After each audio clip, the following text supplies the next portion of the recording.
Boa noite, estamos aqui para mais uma gravação de um programa, do Programa de Capacitação Técnica. Estamos aqui contando com o apoio do Ishi Ar-Condicionados.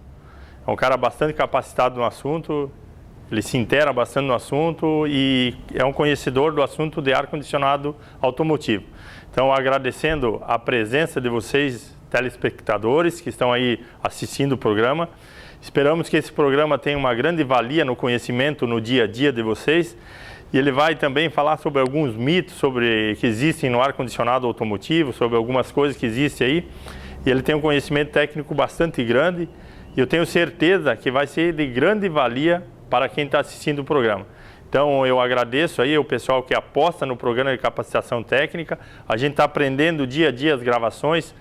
No decorrer do processo aí ocorreu alguns impasses aí, mas a gente veio acertando. Os últimos aí está sendo de grande proveito, eu tenho acompanhado todos e espero que vocês tenham um ótimo proveito essa noite e contamos com a presença de todos. Meu muito obrigado. Boa noite, meu nome é Mário, o pessoal me chama de Ishi e eu estou aqui hoje para falar um pouquinho sobre ar-condicionado, sanar algumas dúvidas de algum pessoal, falar como funciona o sistema, tirar algumas dúvidas sobre mitos. Então, no decorrer desse período, nós vamos tratar sobre esse assunto, ar-condicionado automotivo. Hoje nós vamos falar como funciona, o que é o circuito de ar-condicionado ciclo vapor, ou também chamado ciclo de ar-condicionado Carnot. Esse sistema ele foi bolado, ele foi projetado há mais de 200 anos atrás. Ele é composto basicamente por 4 componentes, que fazem um equipamento, que retira calor de um ambiente e transporta para outro ambiente. No nosso caso, na linha automotiva, esse equipamento, esse sistema, ele vai ser usado para quê? Retirar calor de dentro do carro, do habitáculo, e transferir esse calor para a rua. Então, aquele termo que a gente usa assim, o ar-condicionado não gela, claro, isso é muito popular, é muito, vamos dizer assim, é um termo que não está bem correto. O mais fácil da gente entender é que o ar-condicionado retira calor de um ambiente e transporta para outro. Então é uma máquina, um equipamento de transportar calor. No sistema de ar-condicionado automotivo, ciclo vapor, nós temos 4 componentes básicos. Qualquer sistema de ar-condicionado automotivo vão ter essas 4 peças. Se você abrir o capô de um carro, de um trator, de um avião, monomotor, bimotor, de hélice, você vai encontrar esses componentes aqui. Vai começar pelo compressor. Compressor tem várias formas construtivas, mas a função principal dele é transformar um movimento rotativo em pressão e temperatura no fluido refrigerante. Então ele converte energia e transforma essa energia em pressão e temperatura para o fluido refrigerante. Depois do compressor, o fluido refrigerante sai do compressor na forma vapor quente e vai para o condensador. Essa é uma das peças mais importantes do veículo, principalmente na linha agrícola e veículos fora de estrada. A sujeira pode danificar bastante o componente. Aqui, no condensador, ocorrerá o processo de condensação. O que é a condensação? É a transformação do vapor em líquido. Aqui o fluido refrigerante se transforma, ele sai fluido quente do compressor e transforma-se em líquido morno no condensador. Após esse componente, ele segue para o filtro secador, que é um acessório, e depois do filtro secador ele vai para a válvula de expansão, que é um dos segredos do sistema de ar-condicionado. Muita gente não entende como é que isso aqui funciona. O fluido refrigerante chega aqui na válvula de expansão, no estado de líquido morno, sob pressão, passa por um orifício, uma restrição, uma obstrução, e logo depois ele perde pressão. Após vencer esse obstáculo, essa resistência, ele perde pressão. Quando ele perde pressão, ele perde também temperatura. E ele fica apto a passar para o 4º componente, o evaporador. O fluido refrigerante que saiu da válvula de expansão, já com uma temperatura muito baixa, cerca de 0 grau, ele entra no evaporador e esse fluido refrigerante que está muito frio recebe ar morno, ar quente, ar de dentro do carro, ar da rua, um ar aí na temperatura de 20, 30 graus. E esse calor faz com que o fluido refrigerante que está dentro do evaporador absorva esse calor e transforme o líquido em vapor. O fluido refrigerante se transforma de novo aqui no evaporador, de líquido frio para vapor frio. E este vapor frio retorna para o compressor. São 4 etapas que o fluido refrigerante tem que passar. Na linha automotiva, nós vamos encontrar basicamente 2 modelos de sistema de ar-condicionado. O tradicional sistema com válvula de expansão. Esse talvez domine aí 80, 90% do mercado. A maioria dos sistemas é assim. Trabalha com um compressor, um condensador, um filtro secador, uma válvula de expansão, finalmente o evaporador. Então esses componentes aqui são encontrados na maioria dos carros com ar-condicionado. Porém existe um outro sistema que é encontrado muito na linha Ford, alguns GM, alguns Fiat, alguns Volkswagen também usam, enfim, Chrysler. É um sistema, mas alguns chamam de sistema americano. Ele também tem um compressor, tem um condensador, porém, ele já não tem um filtro secador na saída do condensador. Ele tem aqui um tubo de orifício calibrado. Algumas pessoas chamam de canetinha, mas ele é um tubo de orifício calibrado. Aqui ocorre a perda de pressão do fluido refrigerante e aqui começa a transformação do fluido. Ele chega aqui no estado líquido, sob pressão, passa por um orifício calibrado de cerca de 1,1 até 1,8 milímetros de diâmetro. Aqui, quando o fluido vence esse orifício, ele perde pressão, se expande, e nesse momento ele entra direto no evaporador, onde ele absorve calor do ar que vai para dentro do carro. Esse calor é absorvido pelo fluido refrigerante, que aproveita esse calor e muda de estado, passando para o estado de vapor. Este vapor segue adiante e se não houver total transformação desse vapor, desse líquido em vapor, parte do líquido vai ficar presa no filtro acumulador. Esse filtro é uma proteção para que jamais retorne líquido para o compressor. Esse sistema é muito seguro, funciona tão bem quanto o outro. Olha só, aliás, são muito parecidos. Ambos têm compressor, condensador, ambos têm evaporador. A diferença básica está na posição do filtro secador e do elemento de expansão. O sistema mais tradicional, chamado de europeu, tem uma válvula de expansão e essa válvula de expansão ela é dinâmica, ela fica o tempo todo movimentando um spool, um pistão. Já o sistema americano, ele tem o tubo de orifício calibrado, que não, ele é totalmente estático, é um orifício, é uma passagem fixa, não há movimento. Ambos produzem o mesmo resultado. São escolas diferentes, são modelos diferentes e os veículos podem vir equipados com qualquer um desses dois. Fluido refrigerante. Muitas pessoas chamam o fluido refrigerante de gás. Gás é o estado que ele fica. Geralmente no carro, ele pode ficar no estado gasoso ou líquido. O nome correto é fluido refrigerante. E qual fluido refrigerante que a gente usa hoje? Os carros desde 97 passaram a utilizar o fluido refrigerante chamado R134A. Esse fluido não foi escolhido à toa. Na época, deixamos de usar o fluido chamado R12, porque quando esse fluido R12 vazava para a atmosfera, ele era um grande problema. Ele até hoje, se alguém utilizar e jogar ele na atmosfera, ele vai causar buracos na camada de ozônio. E isso afeta o clima no planeta. Desde 1997, a maioria das montadoras do Brasil adotou o fluido refrigerante R134A, por questões ecológicas. Porém, muitas pessoas imaginam que esse fluido ele é ecológico, e ele não é. Para vocês terem uma ideia, se eu largar na atmosfera 1 quilo desse fluido refrigerante, equivale à mesma coisa que eu pegar e jogar na atmosfera cerca de 1 tonelada e 430, né, 1.430 quilos do fluido CO2. Isso mesmo, CO2. E esses fluidos, eles aumentam, eles acentuam o problema do efeito estufa na Terra.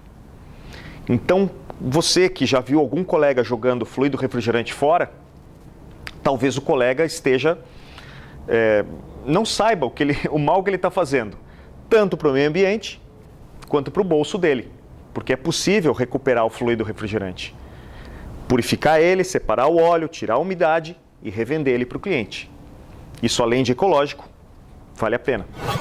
Fluido refrigerante, o R134, hoje no mercado você vai encontrar diversas marcas, muitos preços diferentes, uns chegam a custar o dobro um do outro, mas vocês têm que tomar cuidado. Muitos fluidos refrigerantes são verdadeiros blends, são misturas de gases, que podem ser até gases hidrocarbonetos, derivados do petróleo, que pegam fogo, misturados aqui dentro. Ou até outros fluidos que causam pressões muito elevadas. Então, às vezes, a embalagem diz R134A, mas cuidado, porque muitos fluidos que andam por aí estão contaminados e podem causar problema para o seu cliente e para suas ferramentas. O fluido refrigerante não gasta, não fica velho, não fica fraco, ele não tem prazo de validade. Então, outro item assim muito comum em oficina é o pessoal pensar assim, vamos dar uma carguinha de gás no carro, vamos completar a carga de gás. Isso é muito comum fazer em oficina. Porém, se o fluido refrigerante não gasta e não fica velho, se o carro tiver menos fluido refrigerante, é possível que haja um vazamento. Então, o correto para você ganhar dinheiro e o seu cliente ficar mais feliz é você detectar o vazamento, sanar o vazamento e aí sim colocar a carga de gás recomendada, com uma balança. Os colegas que estão começando a trabalhar com ar-condicionado automotivo, reparação, conserto ou até instalação, não devem reaproveitar essa garrafa, esse bujão de fluido refrigerante. Quando ele estiver vazio, o correto é você pegar essa embalagem, furar ela e descartar ela como sucata de aço. Tá? Porque alguns colegas podem pensar em encher ela com ar comprimido, né? Ou colocar um outro fluido lá dentro. Vocês têm que tomar cuidado porque essas garrafas, elas têm uma espécie de uma vedação, um selo, um lacre de segurança. E esse lacre se rompe com cerca de 16 bar de pressão, ou seja, 230 PSI. Então, se o colega inventar de encher isso aqui, pode causar um acidente. Não reaproveite essa garrafa para isso. Para quem vai começar a trabalhar com ar-condicionado automotivo e não quer jogar fluido refrigerante na atmosfera, esses são alguns dos equipamentos básicos para você trabalhar corretamente. Desde um manifold, que pode ser analógico, ou pode ser um manômetro, um manifold digital. Não há necessidade de ser digital, mas já existe no mercado. Você também precisa ter o quê? Uma bomba para recolher o fluido refrigerante do carro. Precisa ter um reservatório para recolher esse fluido refrigerante. Uma balança eletrônica para que você possa pesar o fluido refrigerante que você recolheu e também pesar o fluido refrigerante que você vai colocar de volta no carro. Isso com precisão. Você precisa ter uma bomba de vácuo e não um motorzinho de geladeira. Uma bomba de vácuo de duplo estágio, pelo menos de 5 CFM, 140, 160 litros por minuto a vazão dela. E para achar vazamentos, você precisa ter um cilindro de nitrogênio. Você vai utilizar uma pressão de até 20 bar, 300 PSI, para achar vazamento. Então, esses são alguns dos componentes básicos para você trabalhar com ar-condicionado. Alguns colegas podem optar por comprar uma máquina dessa. Isso aqui é uma estação recicladora de fluido refrigerante. Não pensem que ela vai fazer tudo sozinha. Ela é uma ferramenta utilizada para diagnose e até execução. Porém, ela não faz tudo. Aqui nós temos uma estação que vai fazer o quê? Ela vai monitorar as pressões do veículo através dos manifolds. Com essa estação eu também posso recolher o fluido refrigerante. Quando eu recolho esse fluido refrigerante, eu posso separar o óleo que vem junto com o fluido, que é um pouco de óleo, às vezes 20, 30 ml de óleo apenas. Separa esse óleo, ele fica separado num reservatório. Posso pesar o fluido refrigerante que veio do carro. Posso também depois fazer vácuo com essa máquina, porque ela tem uma bomba de vácuo própria para isso. Com essa máquina eu posso recolocar óleo no carro, o óleo junto com o fluido refrigerante. E por fim, essa máquina vai dosar em gramas a quantidade de fluido refrigerante no carro. Bom, não pensem que isso é tudo no ar-condicionado. Infelizmente, a gente vê alguns colegas comprando um equipamento desse, que é excelente, porém, imaginam que agora vão fazer tudo em ar-condicionado. Isso é só uma parte do processo. Muito bom para você não desperdiçar fluido refrigerante, mas a manutenção vai muito além disso. Vamos ver como é que nós podemos entender melhor o sistema de ar-condicionado. Por exemplo, para o cliente, o ar-condicionado às vezes se resume apenas a um botãozinho no painel.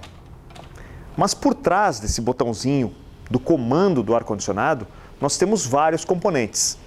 Aqui nós temos uma caixa de ventilação, uma caixa evaporadora do Astra, mostrando o corte, né, de como funciona o sistema.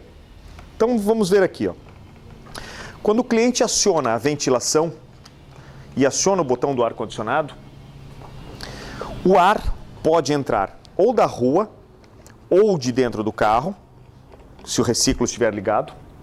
Esse ar vai direto para um ventilador. Esse ar vai insuflar, vai ser empurrado para o evaporador. Aqui nesse evaporador, este ar que entra com uma temperatura ambiente, esse ar entra aqui e troca calor com o fluido refrigerante, que nessa situação está a 0 grau. O ar perde calor. E esse ar frio, ele vai passar por dentro da caixa evaporadora. Numa situação mais simples, o ar frio vai sair pelos difusores e vai chegar até o difusor central do painel, onde nós vamos medir a temperatura. Para o cliente é basicamente isso. Porém, algumas pessoas talvez não saibam que é possível também usar o ar quente junto com o ar condicionado. Mas como é que pode? É que o ar quente do carro, ele não depende do fluido refrigerante. O ar quente do carro, ele é acionado, ele utiliza a água quente do motor, do sistema de arrefecimento do carro. Aqui nós temos 2 tubos que são ligados ao sistema de arrefecimento, a água do motor, a água de arrefecimento do motor. Essa água quente, quando está aquecida, a 60, 70, 80 graus, 90 graus, essa água quente entra por essa tubulação sob pressão, invade um radiador que fica dentro da caixa evaporadora e esse radiador fica quente na temperatura do motor, 60, 80, 90 graus. Essa água fica aquecendo o radiadorzinho. Quando nós acionamos o ar quente do carro, eu faço com que portinholas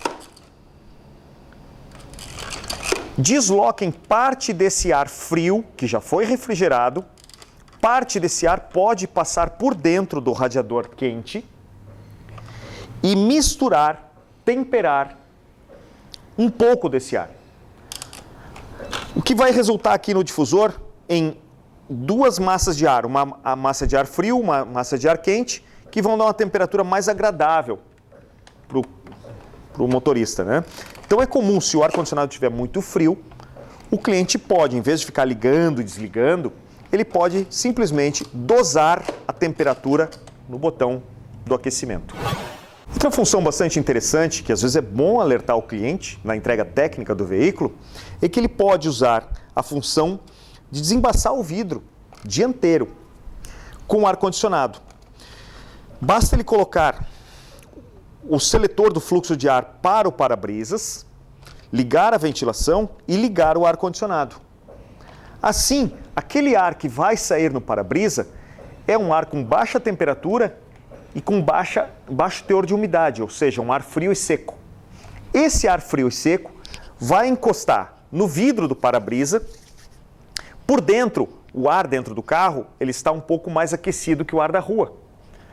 Então é fácil haver a condensação da umidade interna do carro no para-brisa e o vidro fica totalmente embaçado. Quando a gente liga o ar-condicionado e eu jogo aquele ar frio e seco no para-brisa, por dentro, esse ar frio e seco começa a captar a umidade do vidro e o vidro fica totalmente desembaçado em segundos. Essa função é muito útil e segurança, né? A gente tem que salientar isso para o cliente. Às vezes ele tem um equipamento de ar e não sabe usar. Essa situação vale, inclusive no inverno, hein, pessoal? Tá chovendo, tá frio, o cliente está dirigindo de noite numa serra, com chuva, o vidro começou a embaçar, liga o ar-condicionado e para o cliente não morrer de frio, o que ele vai fazer? Dosar também o ar quente. Os botões que estão aqui nesse comando podem ser acionados todos ao mesmo tempo, não há problema nenhum, não vai estragar nada. Claro que ninguém vai forçar com um alicate, porque isso aqui é tudo de plástico, mas eu posso usar qualquer combinação sem problema nenhum. Outra função interessante é o reciclo. O reciclo foi feito para ser utilizado, pessoal. Algumas pessoas não usam o reciclo porque disseram, alguém falou para eles que isso faz mal, estraga ou até deixa o ar viciado dentro do carro. Vamos entender o que é esse reciclo. Quando você aperta esse botãozinho da setinha aqui, chamada recirculação, ou em alguns casos, máxima eficiência, esse botãozinho vai acionar uma portinhola. Esta portinhola aqui, ó. Pode ser para um acionamento elétrico, pneumático, cabo de aço, enfim, mecânico, mas a função é a mesma. Ela aciona uma portinhola, que é a coleta de ar externo ou interno. Muito bem. Se nós utilizarmos somente ar interno, ou seja, não pego mais ar da rua, fico só recirculando o mesmo ar dentro do carro, com o ar-condicionado ligado, toda vez que o ar passa pelo evaporador e sai no difusor, esse ar sai cada vez mais frio e mais seco. Excelente! Porém, após alguns minutos, talvez meia hora, uma hora, isso depende do dia e da quantidade de pessoas dentro do carro, o teor de umidade no interior do veículo começa a cair. E para nós é confortável que o teor de umidade, a umidade relativa dentro do carro, a umidade relativa do ar dentro do carro, fique entre 30% e 80%. Abaixo desse valor, começa uma irritação. As pessoas sentem irritação nos olhos, nariz e garganta. Então, resumindo, se você está acostumado a usar o reciclo, não há problema, ele foi feito para ser utilizado. Porém, em longas viagens, meia hora, uma hora ou mais de uso, com esse botão ligado e o ar-condicionado ligado, o ar no carro tende a ficar no interior da cabine cada vez mais seco. E isso pode causar irritação em algumas pessoas. Por isso, carros mais modernos, algumas marcas, alguns modelos, você aciona o botão do reciclo e 20, 30 minutos depois ele se desliga sozinho, justamente para que o ar não fique seco demais dentro do carro. Vale a dica, então, utilize, mas saiba por que você está usando. Bom, outra função do reciclo é que se você está só pegando ar externo, para evitar que o interior do carro fique com ar viciado, um ar muito seco, né, como alguns falam, tudo bem, você pode usar o ar da rua. Porém, quando você estiver numa estrada, viajando atrás de um caminhão, de um ônibus, você vai começar a sentir cheiro de óleo diesel queimado, né, aquela fumaça. Isso também é desagradável. Por isso, o reciclo também está aí para ser utilizado. Ó. Você pode apertar esse botão. A portinhola vai parar de pegar ar da rua e ele vai fazer a recirculação do ar. Alguns modelos de carros já têm esse sistema automático, com sensores que detectam o teor de monóxido de carbono muito elevado e as portinholas se fecham automaticamente. Alguns modelos atuais já possuem esse dispositivo. Aí o cliente não precisa mais ficar controlando, liga ou desliga a recirculação. Isso ocorre automaticamente. Aproveitando essa caixa do Astra aqui, vamos falar sobre o filtro antipólen. Olha só, isto é um filtro antipólen, um filtro de partículas, filtro de cabine. Esse filtro também faz muito sucesso nas oficinas. Que bom, né? O pessoal troca bastante isso aqui, espero que troque mais ainda, porque ele foi feito para isso. É uma peça descartável, com prazo de validade. A partir do momento que a gente usa a ventilação do carro, se o seu carro tiver filtro de cabine, o ar vai passar por ele, independente do caso de você usar o ar-condicionado ou não. O ar forçado, a ventilação forçada, vai passar por esse filtro. Esse filtro satura. Recomendação de troca dele, claro, depende muito do uso. Mas algumas montadoras sugerem a troca dele a cada 6 meses. Né? Esse período pode ficar mais reduzido se você utiliza estrada de chão, poeira, né? E cidades muito congestionadas, inclusive pode ser substituído. Alguns carros têm esse filtro colocado dentro da caixa de ventilação, que é o caso do Palio, o caso do Astra, vários outros modelos. Alguns carros têm este filtro na parte externa do carro. Ou seja, ele fica, muitas vezes o acesso dele é por fora do carro, você tem que abrir o capô dele para substituir. O fato é que esta peça deve ser substituída com uma certa frequência.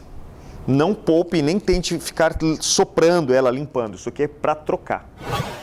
Hoje no mercado nós encontramos basicamente 2 tipos de filtro antipólen, ou filtro de cabine, né?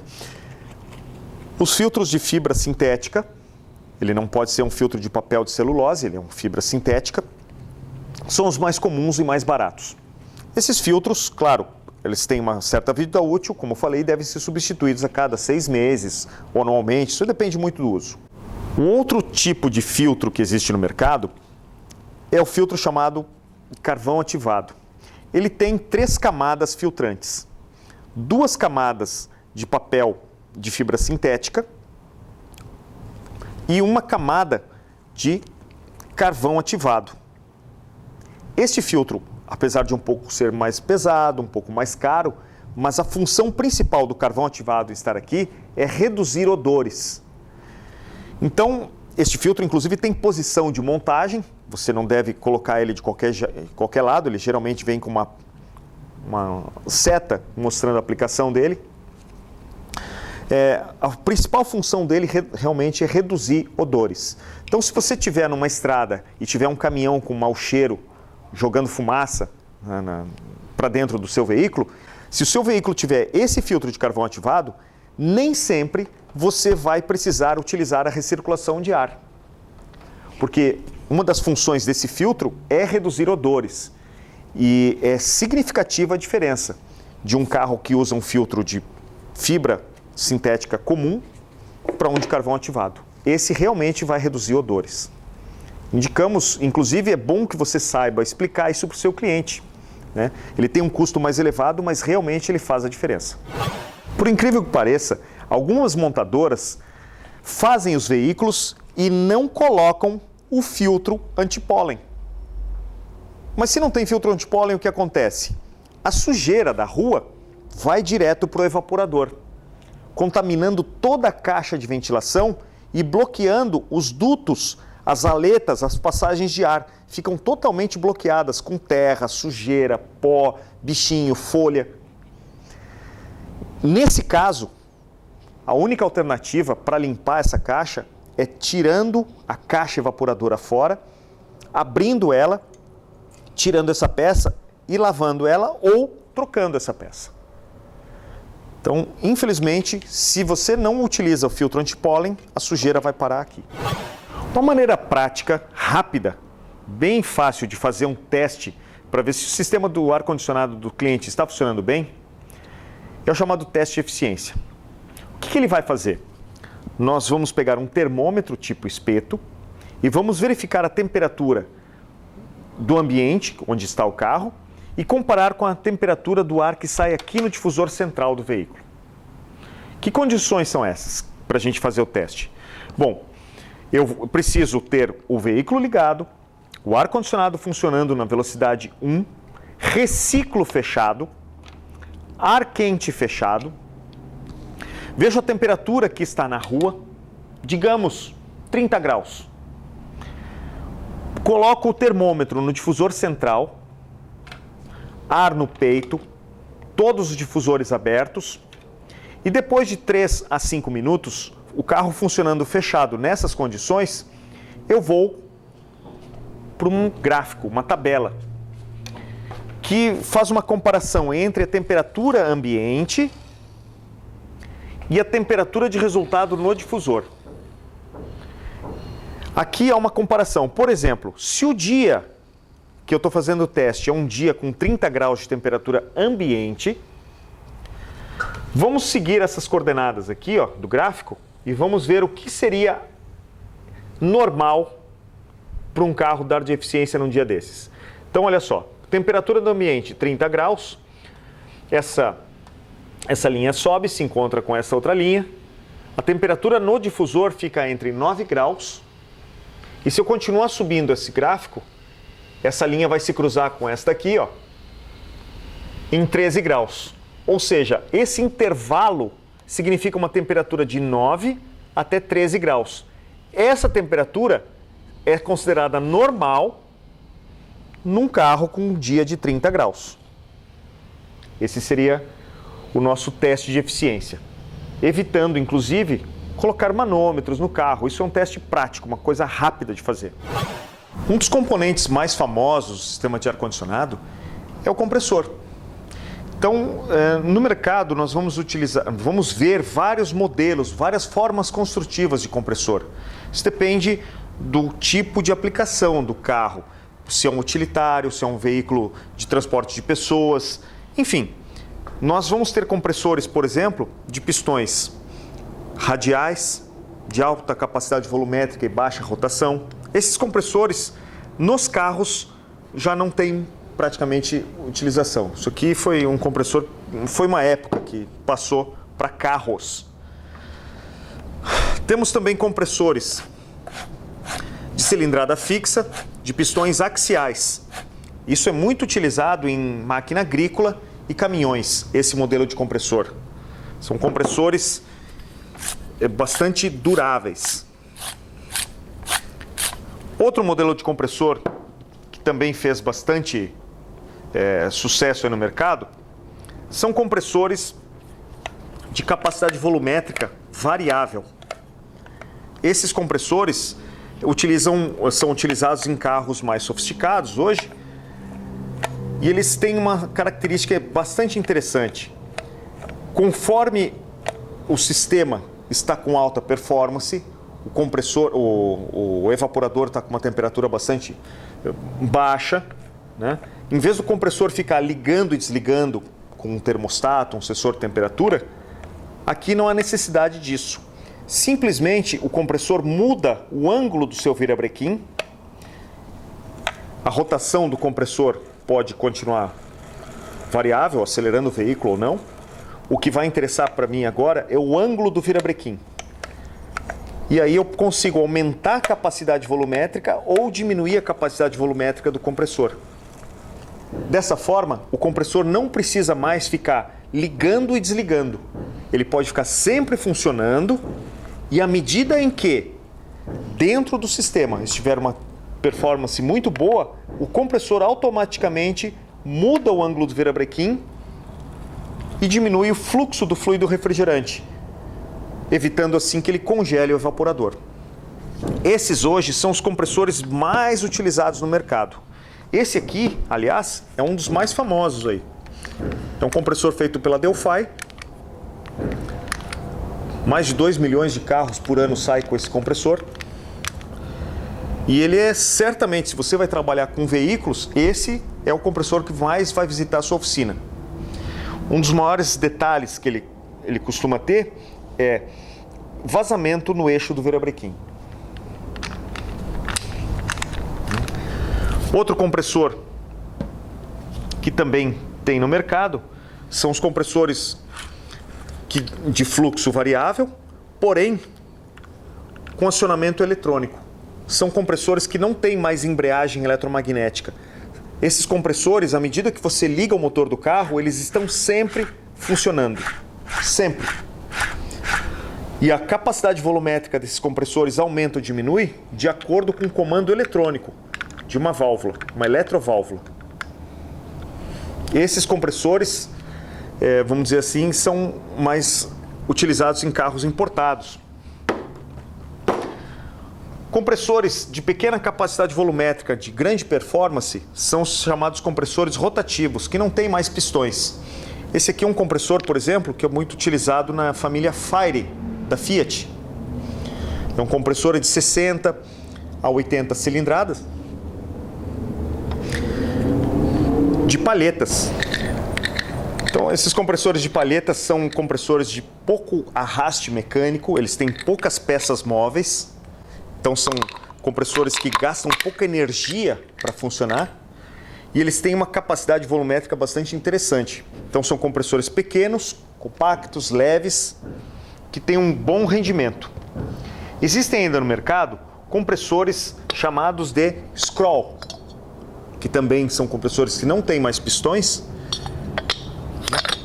Alguns modelos de carros, como família Fire 1.4 pode utilizar esse compressor, alguns Mitsubishi, alguns Chrysler usavam esse aqui, né? A família Honda praticamente quase toda usa esse compressor, são chamados compressores scroll, que também são compressores de baixa atrito, uma boa capacidade volumétrica, são compressores considerados de alta eficiência. Manutenção de compressores. Os fabricantes de compressores fazem essas peças para durar uma certa quilometragem, eles têm uma vida útil e não são compressores para serem recuperados. Então, os fabricantes não vendem peças internas novas. Ou seja, hoje, o que tem no mercado? Essa peça gasta, você troca. O ideal não é você ficar abrindo e tentando montar um Frankenstein, pegando peças de outros compressores e colocando aqui dentro. Isso não é economicamente viável e nem sempre vai dar um bom resultado. Okay? Um dos maiores problemas dos compressores é o vazamento no eixo do virabrequim. Eventualmente, esse eixo pode ter um desgaste e o retentor do virabrequim, chamado lip seal, ou alguns chamam ainda de selo, esse retentor deixa de segurar o fluido refrigerante e o óleo sob pressão e aos poucos o fluido refrigerante vai saindo pelo retentor e ganhando atmosfera. E o nível de fluido refrigerante dentro do sistema vai caindo. Geralmente são considerados vazamentos dinâmicos, ou seja, vazam mais ou só vazam quando o compressor está em funcionamento. O sistema parado, muitas vezes a pressão do sistema aqui cai e ele para de vazar. São vazamentos considerados vazamentos dinâmicos que às vezes levam meses para baixar a quantidade de fluido no carro. Uma dica para o reparador é que quando ele efetuar a troca do lip seal, do retentor, ou ainda chamado selo do compressor, nós sugerimos que o reparador troque também o rolamento da polia do compressor. Porque é muito comum ocorrer o quê? O vazamento de fluido refrigerante e óleo no eixo do virabrequim. O fluido refrigerante vaza e vai para a atmosfera, mas o óleo acaba se acumulando e ele escorre e vai direto para o rolamento da polia do compressor. Este óleo entra no rolamento, dissolve a graxa, em rotação essa graxa é expulsa do rolamento e ele começa a trabalhar com pouca lubrificação. E em breve ele vai começar a fazer o quê? Ruído. Esse é um problema comum. Muitos reparadores acabam trocando apenas o rolamento, mas não atacam a raiz do problema, a causa. O que causou esse rolamento durar pouco tempo? O vazamento do compressor. Então, geralmente quando a gente tira o compressor para trocar o rolamento, a gente troca o lip seal, ou vice-versa. Quando a gente troca o lip seal, aproveitamos e trocamos o rolamento também.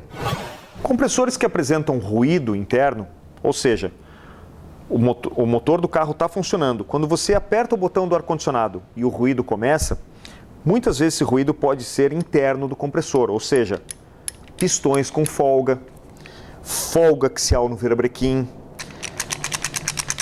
Esse conjunto de folgas em rotação gera ruído. Se você olhar essa vista explodida aqui, ó, do compressor, os fabricantes de compressor como a Delphi não fabricam essas peças separadamente e vendem separados. É o conjunto todo. Então, infelizmente, para o cliente, quando há um desgaste prematuro em um dos pistões ou um cilindro, o correto é você substituir toda a peça. E aí, entramos num outro detalhe. Quando você substitui o compressor, você entra num outro procedimento. Ou seja, não basta só trocar o compressor. Você tem que trocar outros componentes também, como a gente vai ver a seguir. Se você for trocar o compressor do carro, pegue um novo, lógico, compre um compressor novo, mas se atente ao seguinte, as peças móveis como pistão, que é feito de alumínio, camisa e demais componentes, esse desgaste todo que houve nesse conjunto, ele vai migrar para onde? Muitas vezes ele vai migrar para o filtro acumulador ou filtro secador. As limalhas vão contaminar todo o sistema, né? E o óleo vai ficar como? Vai ficar escuro, vai ficar sujo. Se você olhar isso aqui na luz, olhar no microscópio, está cheio de partículas metálicas abrasivas que vão causar danos a todo o sistema. Então é importante, além de trocar o compressor e o filtro, você também tem que limpar o sistema. E como é que você vai limpar esse sistema? A gente vai fazer uma operação chamada flush, ou limpeza interna da tubulação. Não é só limpar, não tem como pegar uma escovinha e ficar limpando o interior da tubulação, o interior dos tubos, das mangueiras. Isso vai ser feito com um fluido especial. O fluido que nós utilizamos para limpeza é chamado R141B. Esse fluido tem alguns detalhes interessantes. Primeiro, é um fluido que evapora a cerca de 32 graus, ou seja, extremamente volátil. Se você deixar ele aberto, num pote aberto, ele vai evaporar e você vai perder ele. Quando ele evapora para a atmosfera, cada quilo desse fluido equivale a cerca de 740 quilos de gás CO2. Ou seja, ele é um grande contribuinte para o efeito estufa. Então é um gás que polui. Ele não é assim um gás que você vai comprar e usar ele à toa. Outro detalhe é que ele é um fluido caro. Então você não pode ficar usando indiscriminadamente assim, porque você vai ter prejuízo, né? Geralmente, para fazer o flush, nós vamos utilizar garrafas. Garrafas para fazer o flush, o sistema de limpeza dentro da tubulação. Mas, antes de comprar esse equipamento, é importante que você tenha noção de pressão. Porque a limpeza que nós vamos fazer é líquido, R141B, sob pressão, passando por dentro de uma tubulação. E que pressão é essa? Nós podemos usar aqui ou ar comprimido ou nitrogênio.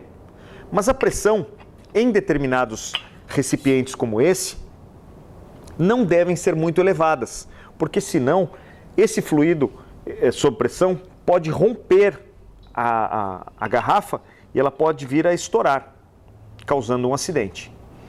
Então isso você tem que tomar muito cuidado. Essa garrafa aqui, por exemplo, ela pode suportar pressões até de 150 psi, ou seja, 10 bar, mais ou menos o que um compressor de oficina dá. Alguns outros modelos, a recomendação do fabricante chega só a 5 bar, ou seja, 75 psi. Isso aqui é um cilindro de nitrogênio. Aqui nós temos cerca de 1 metro cúbico de nitrogênio sob pressão.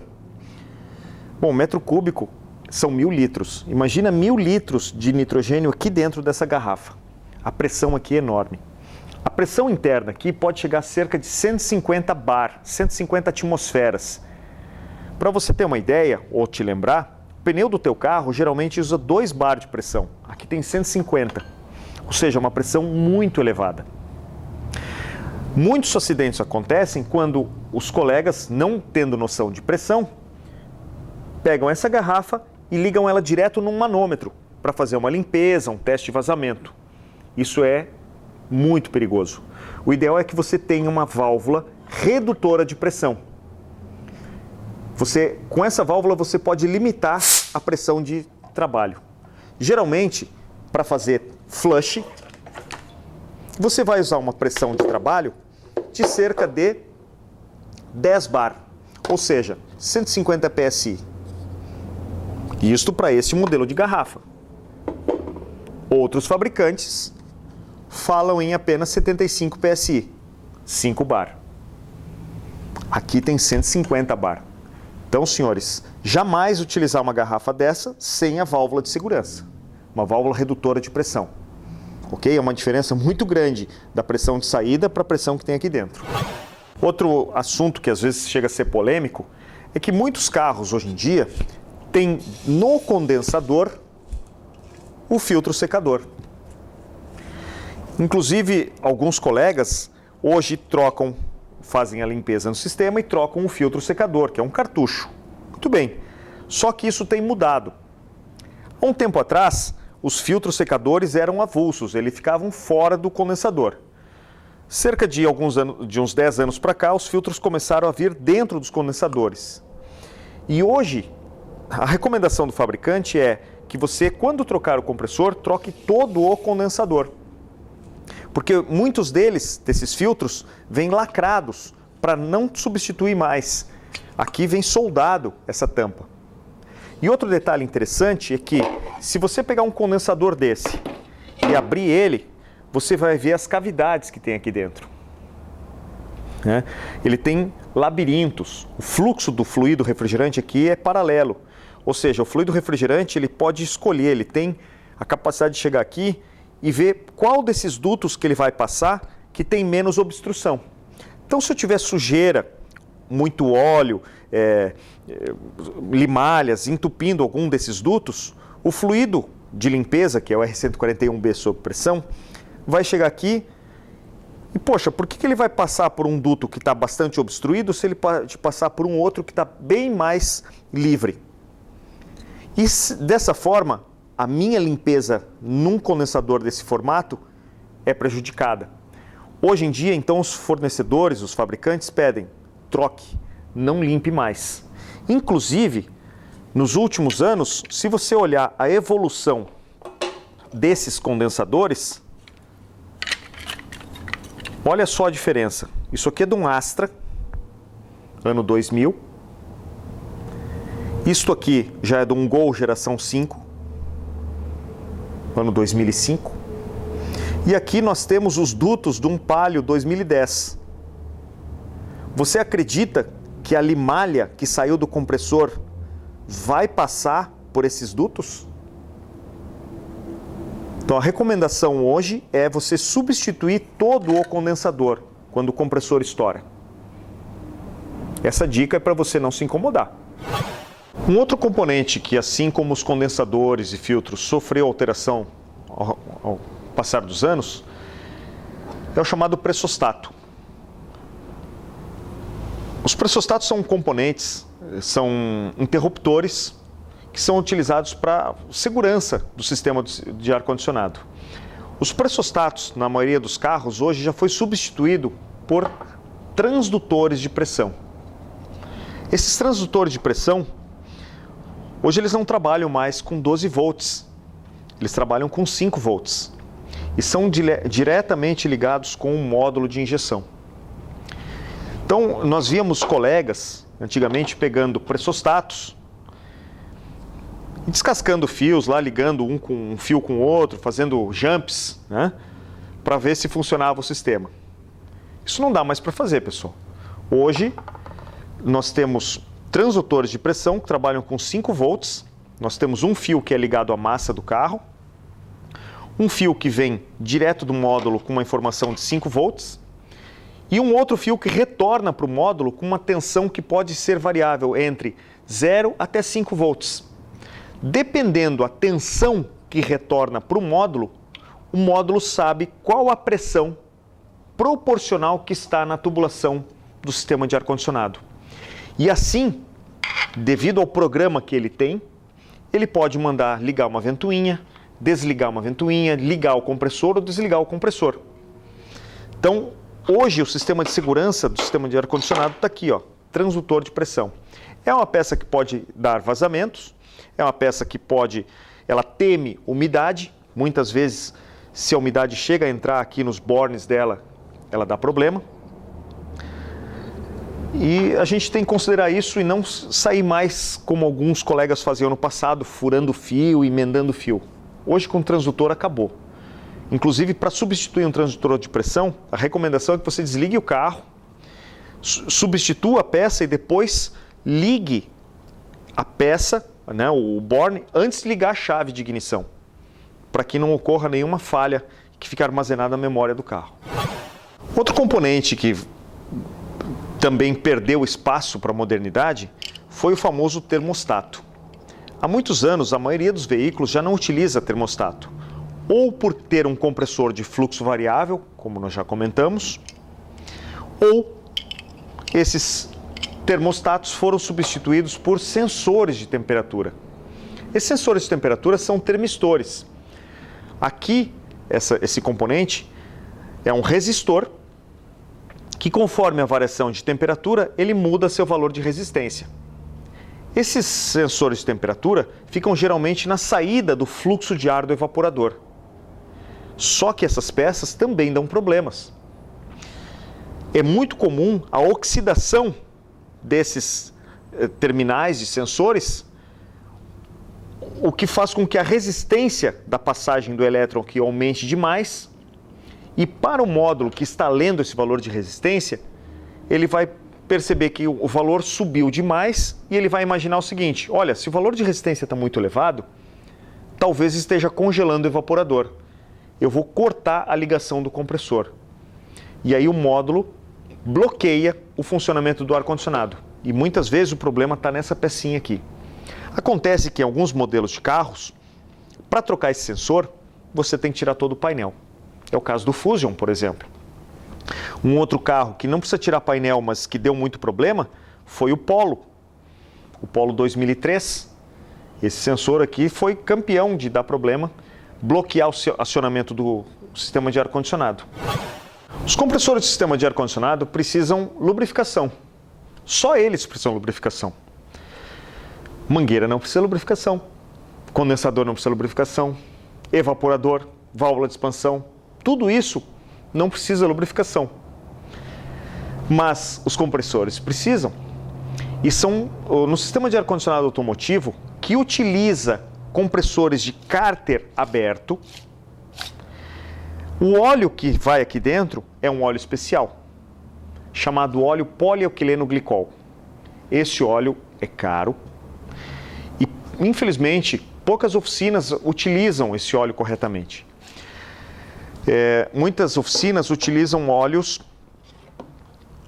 poliéster, que são bons óleos também, só que são óleos para compressores de geladeira, de cárter semi-hermético, onde o óleo fica sempre no cárter e não precisa circular por toda a tubulação.